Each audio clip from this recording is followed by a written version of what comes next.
पश्चिम बंगाल में वोटिंग संपन्न होने के साथ ही जो हो हल्ला हंगामा देखने को मिला वो लगातार चर्चा में तो बना ही हुआ है।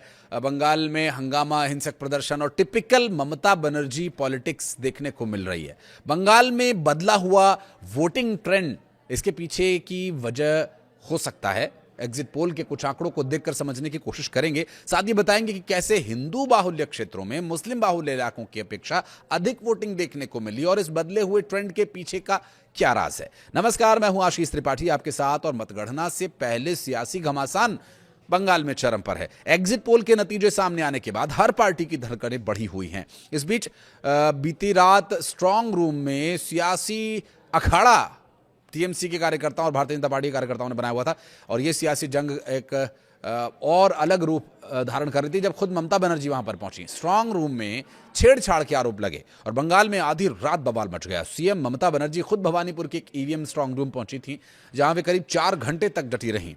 तो वहीं भारतीय जनता पार्टी के कार्यकर्ता ममता बनर्जी पर ईवीएम को चुराने की कोशिश करने का आरोप लगाते नजर आए।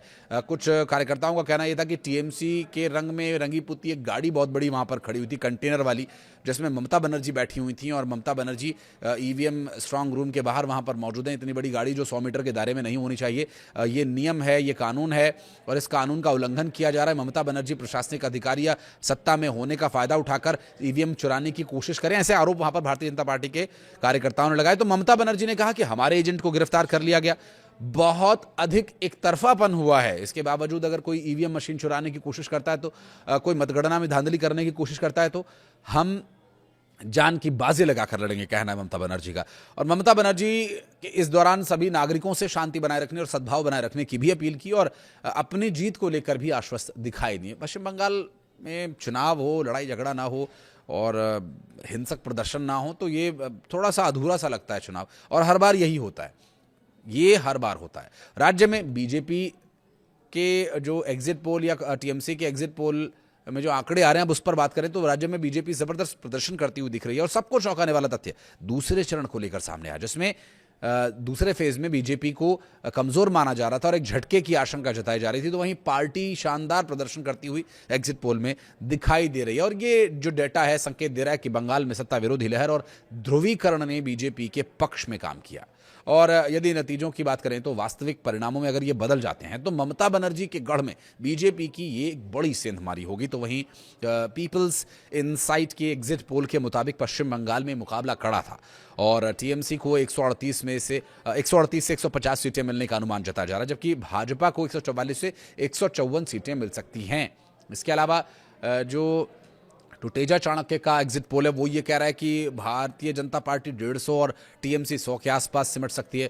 कांग्रेस के खाते में 0 से 1 सीट और वाम दलों के लिए भी 0 से 1 सीट मिलने की संभावना यहां पर है। पश्चिम बंगाल में सरकार बनाने के लिए किसी भी दल को या गठबंधन को 148 सीटों की आवश्यकता होगी। इस चुनाव में मुख्य मुकाबला तृणमूल कांग्रेस और भारतीय जनता पार्टी के बीच रहा है।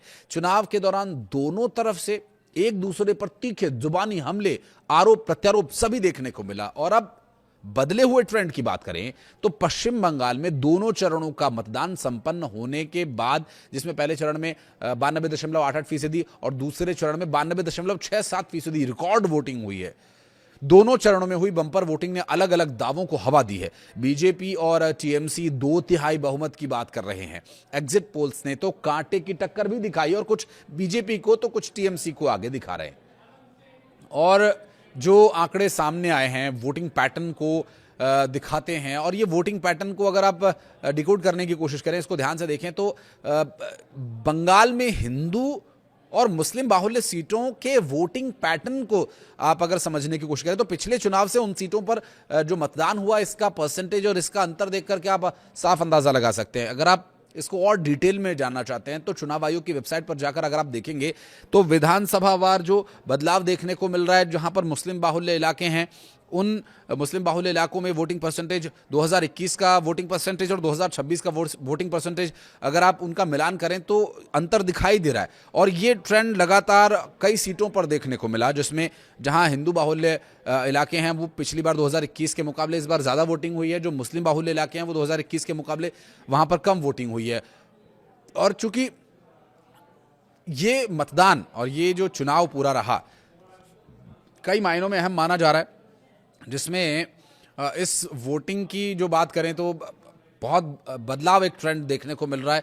ऐसे में इसे आसानी से समझा जा सकता है कि ये जो बढ़ोतरी है ये निर्णायक साबित होगी। अब ये किसके पक्ष में जाती है, इसके लिए हमें 4 तारीख तक का इंतजार करना होगा। कहीं मामूली अंतर है तो कहीं बड़ा अंतर भी देखने को मिल रहा है वोटिंग परसेंटेज में।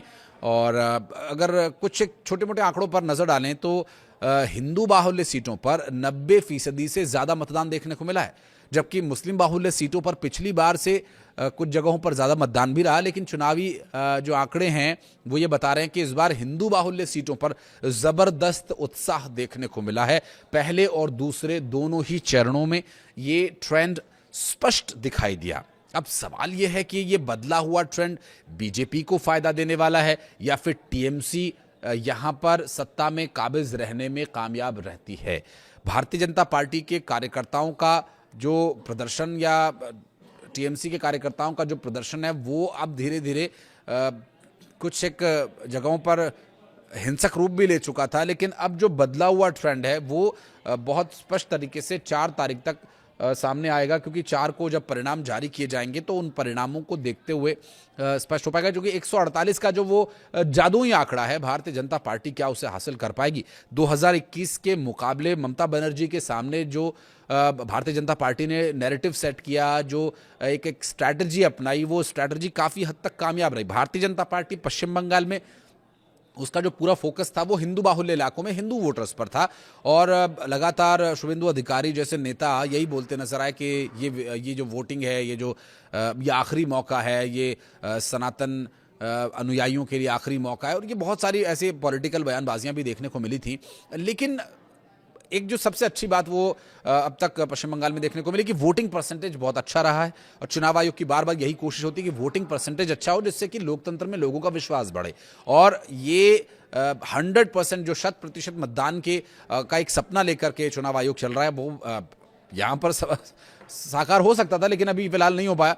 लेकिन अब इसमें समय भी लगेगा, क्योंकि 100% वोटिंग टारगेट जो चुनाव आयोग का है वो अभी काफ़ी दूर की कौड़ी नजर आ रहा है। लेकिन पश्चिम बंगाल में बन रहा सियासी माहौल, एग्जिट पोल के आंकड़े और सियासी घटनाक्रम काफ़ी कुछ बदलाव की यहाँ पर संदेश दे रहे हैं। लेकिन 4 तारीख को स्थिति पूरी तरह से स्पष्ट हो जाएगी। क्या बंगाल में बह रही है बदलाव की बयार, या फिर टीएमसी सत्ता में आएगी फिर एक बार। वीडियो को यहां तक देखने के लिए बहुत बहुत धन्यवाद। कुछ कहना चाहें तो जरूर बताइएगा, कमेंट सेक्शन में आपके लिए दरवाजे खुले हुए हैं।